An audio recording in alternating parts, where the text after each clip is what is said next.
ఆపతి వెంకటరామారావు, రైతు, అన్నారుగూడెం గ్రామం. నేను వ్యవసాయదారుణ్ణి. మేము దాదాపుగా నేను ఒక 20-25 సంవత్సరాల నుంచి వ్యవసాయం చేస్తూ ఉంటాను. మాది ప్రధాన పంట వరి, మా జీవనాధారం వరి.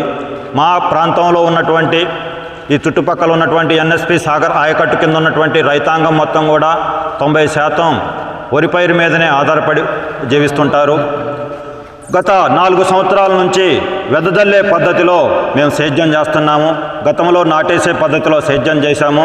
కూలీల కొరత వల్ల ఆ యొక్క నాటు పద్ధతిని మేము చేయలేకపోయే సందర్భంలో ఈ వెదజల్లే పద్ధతిలో పొడి ఒడ్లు జల్లటం, ఆ తర్వాత దాని మీద హెర్బిసైడ్స్ స్ప్రే చేసుకుంటే ఆ కలుపు నివారణ అవుతుంది. గత 4 సంవత్సరాల కాలంలో మొదటి 2 సంవత్సరాలు మేము ఏ హెర్బిసైడ్ స్ప్రే చేసినప్పటికి కూడా బ్రహ్మాండంగా ఆ కలుపు మొక్కలు చనిపోయి నాటేసే దానికంటే కూడా ఫలితం ఎక్కువ వచ్చినాయి. ఎకరానికి నాటేస్తే 30-35 బస్తాలు వస్తే ఈ వెదజల్లే పద్ధతిలో 40-45 బస్తాలు తీసినటువంటి మా రైతు సోదరులు కూడా ఉన్నారు. కాకపోతే ఇందులో దురదృష్టకరం, గత 2 సంవత్సరాలు బట్టి మేము ఏ హెర్బిసైడ్ కొట్టినప్పటికి కూడా కొన్ని కలుపులు మాత్రమే చనిపోతున్నాయి. బ్రాండెడ్ కంపెనీలని పేరు చెప్పుకునేటటువంటి పిఐ కంపెనీ ఈ లగాసి కొడితే దొంగోరి చచ్చిపోద్ది అని వాళ్ళు చెబుతున్నారు. వాళ్ళ రిప్రజెంటేటివ్స్ మేము తెచ్చేటటువంటి కొట్లోలు చెబుతున్నారు. అట్నే వ్యవసాయ అధికారులు కూడా ఈ మందు కొడితే చచ్చిపోతుందని సూచిస్తున్నారు. గత 2 సంవత్సరాలు బట్టి మా ప్రాంతంలో ఉన్నటువంటి రైతాంగం ఈ మందుని పదే కొడుతున్నారు. ఈ మందు ఇంకా ఉన్నటువంటి టెక్నికల్ మందుని అయినప్పటికీ కూడా ఏమాత్రం చావకుండా ఏపుగా పెరిగి ఈ విధంగా రైతు యొక్క పొలంలో వరి కంటే కూడా గడ్డే ఎక్కువగా వచ్చినటువంటి పరిస్థితి ఉంది. ఈ విధంగా ఉంటే రైతు నష్టపోవటమే తప్ప కనీసం పెట్టుబడి కూడా రానటువంటి పరిస్థితి ఉంది. ఇదే కాకుండా వేరే ఇంకా కొడుతున్నారు. ఈ ఫాసెట్ BASF వాళ్ళది దొంగలు చనిపోతుందని ఇస్తే ఇది 1200 రూపాయలు, కానీ ఫలితం మాత్రం శూన్యం. ఈ BASF వాళ్ళది బుర్ర తొంగ చనిపోవటానికి బాసాగ్రామ్ అనే ఒక మందు తయారు చేశారు. కనీసం అది చనిపోవటం కూడా ఉండదన్నమాట.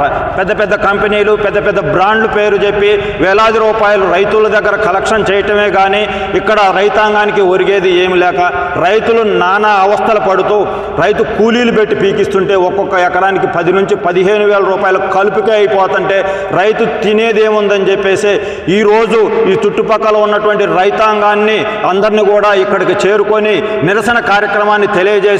ప్రభుత్వ అధికారులకి ఎన్నిసార్లు విన్నవించుకున్నప్పటికీ కూడా వారు కనీసం క్షేత్రస్థాయిలో పరిశీలన లేకుండా మీ ఇష్టం ఏదో ఒకటి కొట్టుకోండి అనేటటువంటి ధోరణిలో ఉన్నారే తప్ప ఫలాని మందు కొడితే ఫలాని గడ్డి చచ్చిపోద్ది అనేటటువంటి వ్యవసాయ అధికారులు కూడా ఇంతవరకు ఈ వ్యవసాయ క్షేత్రాలకి తిరిగి రావటం లేదు.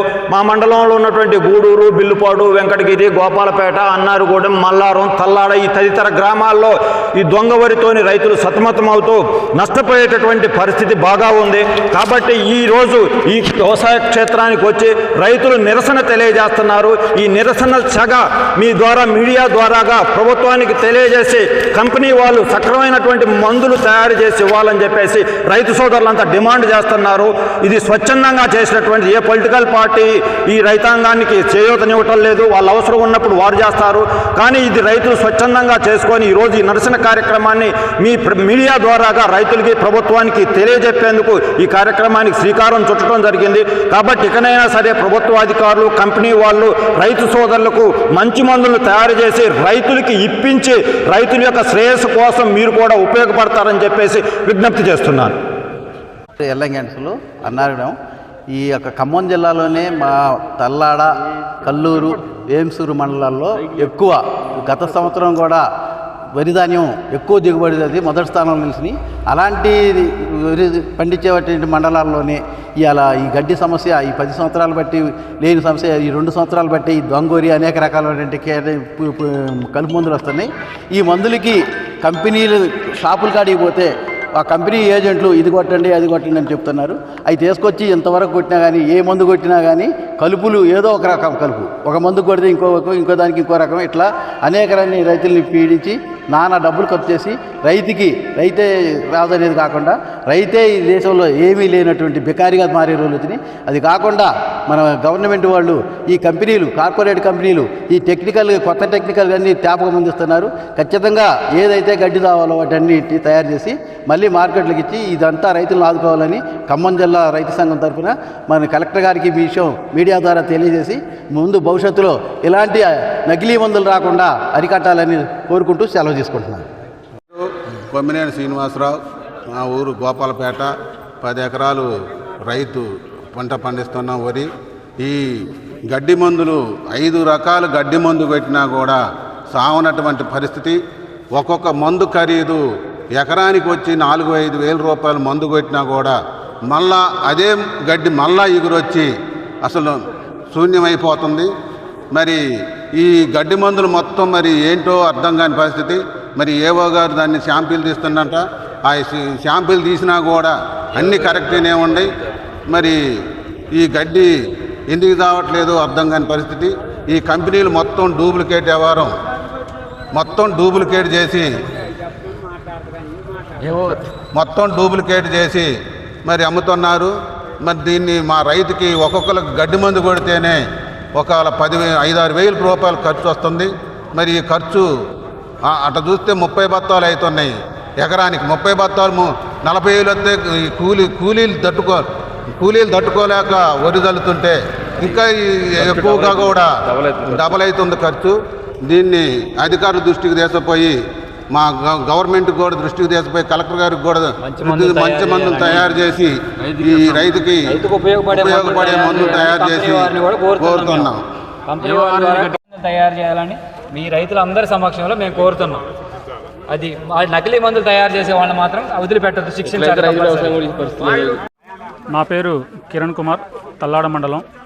ఈరోజు స్థానికంగా అన్నారగూడెం గ్రామంలో రైతు సమస్యల మీద వాళ్ళ పిలుపు మేరకు ఈరోజు రైతులకు మద్దతుగా మేమందరం కూడా ఈరోజు రావడం జరిగింది.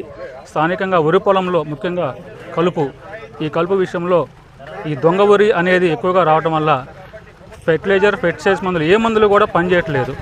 రైతు ఈ విధంగా దిక్కుబాటు చెందుతుంటే స్థానిక డీలర్లు కానీ వాళ్ళ యొక్క ఆఫర్ల మీద ఆఫర్లు ఇస్తుకుంటూ ఉంటుంటే వాళ్ళు మాత్రానికి గోవాలు, బ్యాంకాకులు తిరుగుతున్నారు. ఇలా స్థానిక రైతు మాత్రం బొందరగట్టలు పోయే పరిస్థితి వచ్చింది.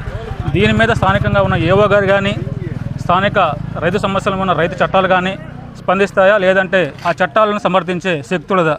దయచేసి అర్థం చేసుకొని దీన్ని అధికార దృష్టికి తీసుకెళ్లాలని కోరుకుంటూ, ముఖ్యంగా ఈ యొక్క సమస్యని మేం కాదు మీలాంటి మీడియా మిత్రుల ద్వారా వినవించుకొని ఉంటున్నామంటే ఈరోజు మీరు మాకున్న ధైర్యం, దీన్ని పై స్థాయికి వెళ్ళాల్సిన బాధ్యత మీదే. కాబట్టి మా ఇందు దయవించి దీన్ని అధికారుల చెందుకు తీసుకువెళ్ళగలరు. నా పేరు వెంకటకృష్ణారావు, మాది అన్నారగూడెం. 2 సార్లు ఈ మందులు కొట్టినా కానీ కలుపు కావలేదు.